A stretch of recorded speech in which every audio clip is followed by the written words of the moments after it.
So those are our three key principles. I'll say them again: make systems your standards, meet them halfway, recruit through your problems.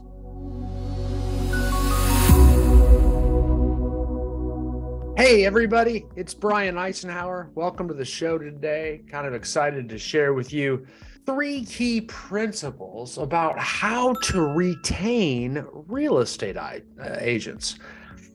How to retain real estate agents. And these three key principles, boy, this is big.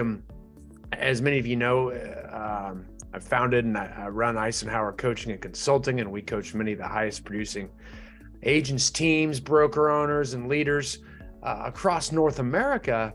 So this is a big, this is a big deal. Kind of feel like you're fighting an uphill battle on real estate agent retentions oftentimes. So much so, I mean, this is such an ongoing problem. Retaining comes in lots of different ways. Like, how do you retain agents so they don't leave you, let alone leave the business? I mean, some general in the United States, the National Association of Realtors has shown that over the last 30, 40 years, every single year, 30 to 35% of all new real estate agents quit right after their first year, and they don't renew their license or their MLS dues or any of that. That's like 1 in 3, 1 out of every 3 doesn't even stay in the business. And then I think it's 87% don't stay in the business after 5 years. That's pretty crazy. Then you can also lose agents to other companies, and that usually happens for the same reason that they leave the business. Generally speaking, one of the things, that we've seen, over the decades, I know I've been in real estate for, 35 years now. And I can tell you that over the time, you see this grass is always greener complex where people leave real estate teams or brokerages or what have you, whatever organization they're with. They typically leave when their production drops. That, a lack of production is the primary reason that they leave the industry and they leave organizations. As leaders out there, it's kind of there's two ways to look at this double-edged sword, right? As a leader, you can look at it, well, I mean, that's because they don't ever do what they're supposed to do, and that part of that's true. There's no doubt about it. You know what I mean? The agent's not doing what they're supposed to do, so they blame the leader, and then they take themselves and all their problems to the next organization. And even in real estate, they'll leave real estate to go into some other business.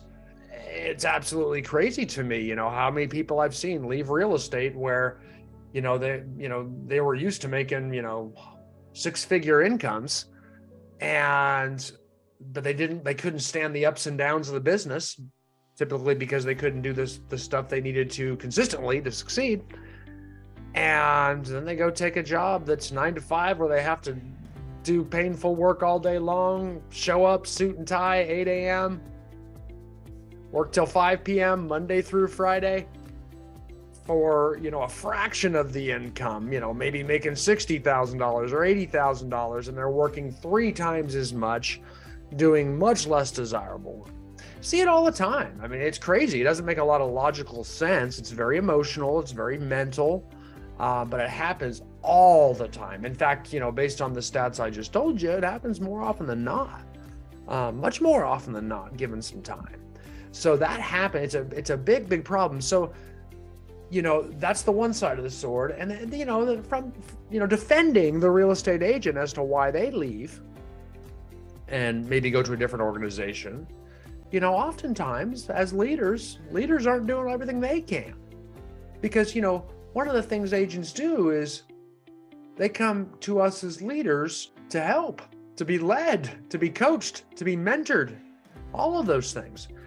And a good leader in real estate, whether you're a team leader, a broker manager, sales manager, or broker owner, or whatever, we'll often say, hey, I wish they just do what they need to do. Why can't I do it? Why can't they do it?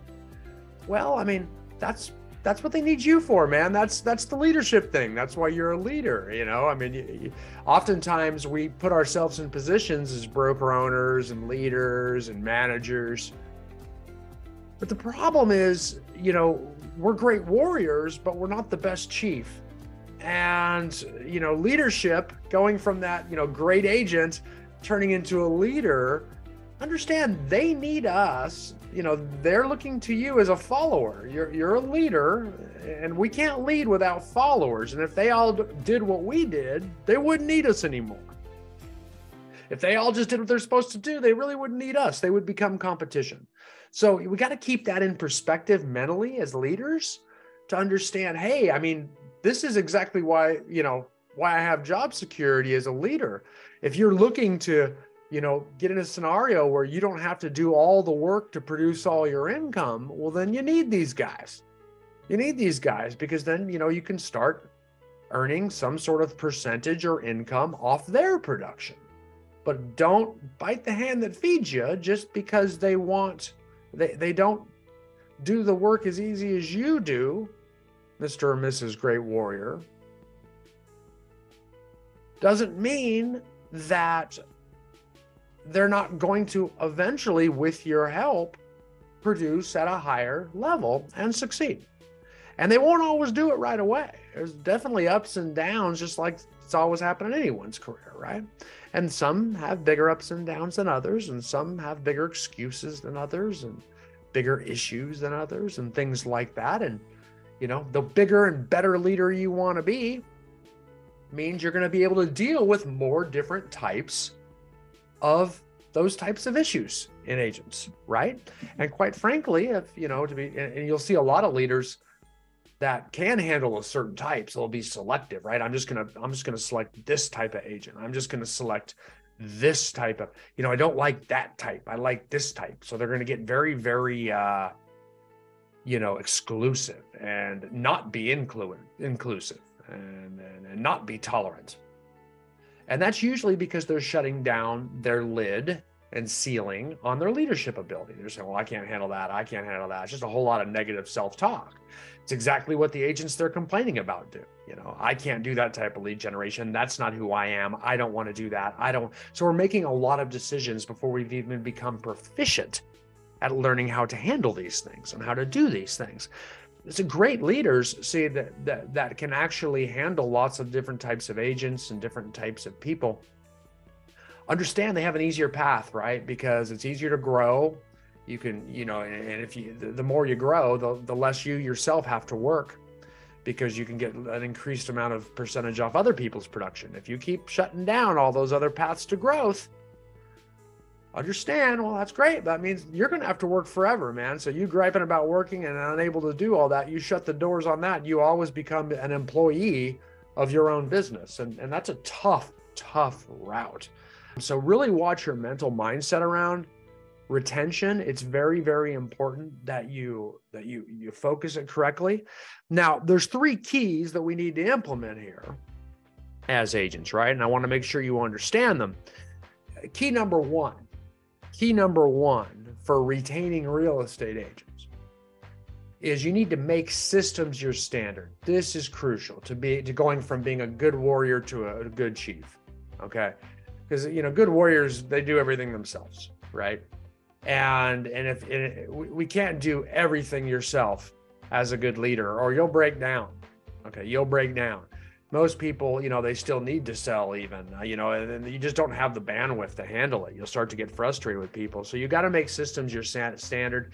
You must automate your onboarding, training processes, your productivity coaching processes, all the things to engage and help real estate agents.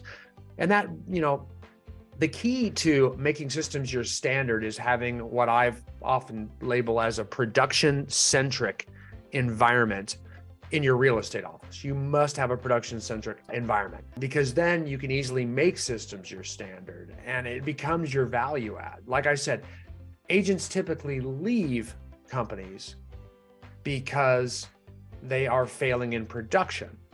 They leave the business because they're failing in production.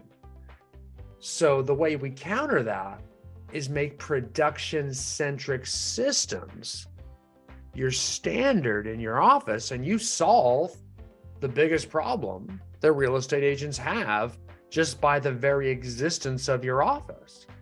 You are the penicillin to their strep throat if your office solves that problem. And that's crucial.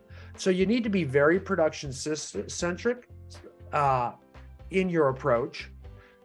It needs to be standardized systems, right? So, when you onboard an agent, what training courses do they go through? Who's coaching them? Who's training them on a regular basis? How are we frequently meeting with them? And that's not the case for 99% of real estate agents and teams and brokerages out there. They come on board and it's like, hey man, just come on board, show up, here's your onboarding procedure. And then, and then they just you always hear it too as a leader. They're just lost. They're just swimming. They have no idea where to go, what to do. They have nothing. And we just say, well, that's just real estate, because it is 99% of the case out there of most brokerages and teams. It's embarrassing because so many people in leadership positions, they're broker owners, team leaders, sales managers, they're not leadership trained. So they're warriors that just kind of elevated themselves to being chiefs. So they don't really know how to set up the systems or what to do, right? And that's okay. Self-awareness is the first step in solving that problem, but we do got to do something about it once we become self-aware, right? So we really need to have, agent onboarding calendars, training systems. We need to have accountability systems in place, because most people, when they get into it, they're shocked to learn that. They think they're going to Google, where there's going to be this orientation and onboarding program, and after 3 months or 6 months, they'll have a lot of tools to succeed. It very rarely happens in real estate. I mean, at best, you see people go through like a 1 week thing or like an hour a day thing over a period of time. And the more robust your systems can be, the better off you'll be, right?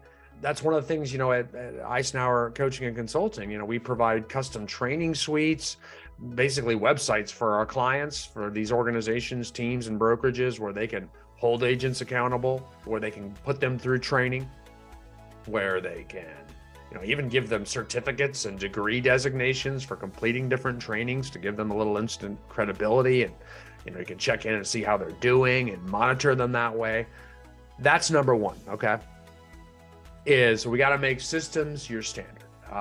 We actually offer coaching too on how to make systems your standard. How do you, leadership coaching, broker manager coaching, team coaching, helping you get all those systems set up, and then managing and implementing them once they're set up is a huge piece of it as well too. You got to learn how to do that to be a leader, man. Don't try to learn that by trial and error. What's going to happen? You're going to be out there. You're going to lose a bunch of agents. You're going to go through some exoduses. And if you haven't, you will sometime if you're not doing these things. I promise you that. And then you're going to learn the hard way, man, through a lot of heartache. And along the way, you're going to start putting all those ceilings and lids up and start making bad decisions about your business, about what you like and don't like, before you even learn how to address them and how to deal with them. That's how we got in this mess with 99% of the industry not having any of these systems set up. Pretty crazy, right? All right, so that was number one. Number one is make systems your standard. Again, be production centric, automated. Okay, automated. Number two, I want you to meet them halfway. Okay, meet them halfway and then stop. Don't go all the way. Meet them halfway and then stop.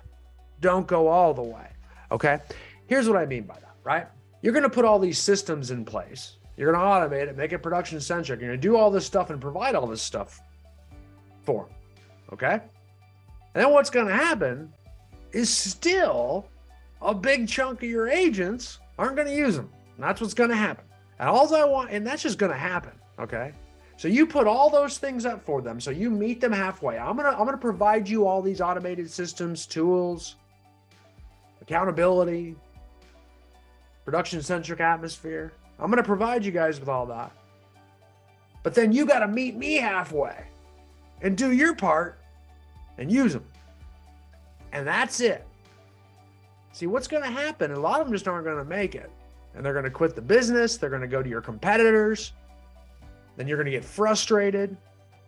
And you got to stop and not like own all their successes and failures. You cannot, you have to be a leader here, guys. And this is, warriors can work with a lot of emotion, but as leaders, we can't, okay? We can't.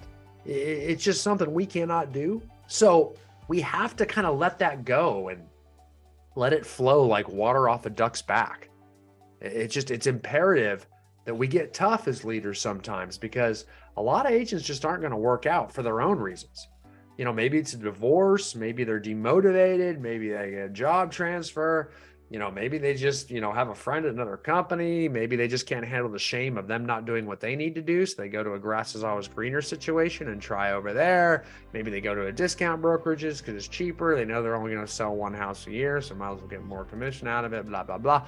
All that stuff's just going to happen regardless of how good you are. So if you stretch yourself and go all the way and really just try to own them and pour all into these people, number one, you're going to burn out over the time, and you're going to stop that. You're going to stop doing it because it's going to frustrate you, and you're going to stop growing at all. And you're going to start to say certain types of agents don't work and put up all those lids and ceilings on all your leadership ability because you've put all your eggs in the basket of a small number of agents that just didn't do their part and meet you halfway. So you can't own all their problems. So one of the things you got to do is you got to get tough. You got to get tough and let some go. And that is hard at first, but over time, you will start to get used to it, because what you're doing out there is you're growing your organization. And as more and more people, agree to come on board, because when they first come on board, they're saying, oh yeah, I'll do all that stuff. I'll do all that. And you're showing it to them, probably using it to recruit them. And they're going to do all those things. And then they don't, and that's on them. You know what I mean? So long as your systems are set up properly and you're doing everything the way that we tell you to do, you're doing great. You can't own all their failures, guys. You can only meet them halfway. And then you got to stop yourself, because if you overextend, you're going to let other people go. You're going to become too emotionally invested in these people. And that's when leaders behave poorly, right? When those people still let them down, despite they poured so much into them. And honestly, so you have to get a little tougher here, and you have to see the forest for the whole forest. Not just focus on that one tree you're trying to save here. You got to look out for your own family too, your whole organization, the other people within it. So very important you don't get too emotional like that. That's an important leadership trait, is set up your systems, automate them, and stick to them. Stick to them. Don't go all the way. Don't react every time, and don't start changing everything you do and all your systems every time an agent you have leaves. They're going to move around. Most agents do move around. They move around regardless of how good that leader is. If you make you the value, because you are so invested in all these people, I'm telling you, that's a bad business model. That's not one that scales very well. That means they're always going to need you. And, there's only so much of you to go around. So you've basically said my business is going to be very small, which means it's going to be very hard for you to stop working so hard ever. I mean, your production is still going to have to carry the day. And even if it didn't, you're still going to have to always be there for your people. You can't hire someone else to lead because they're all there because of you. You're just not scalable.